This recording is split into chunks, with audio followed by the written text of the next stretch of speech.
Repaps, alam mo ba na ang mga daliri natin sa kamay ay parang isang pamilya? Ha? Oh, bakit ka mo? Ito, itong malaki, ito ang tatay. Di ba? Ito. Kasi pag tiniklop ko yung mga daliri ko, tignan mo ha, pag naiwan siya,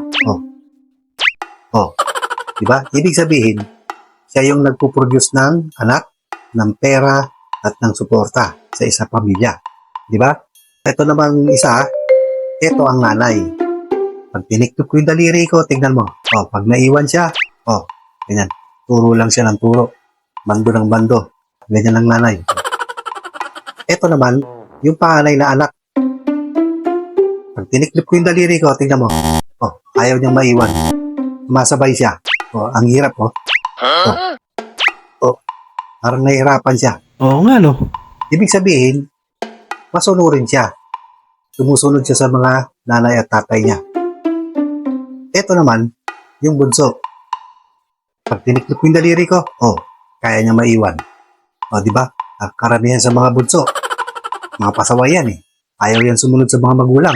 Tingnan mo, kaya niya. Sino naman yung isang nakahiwalay? Alin? Ito. Oh, Ito. Ito yung kabit.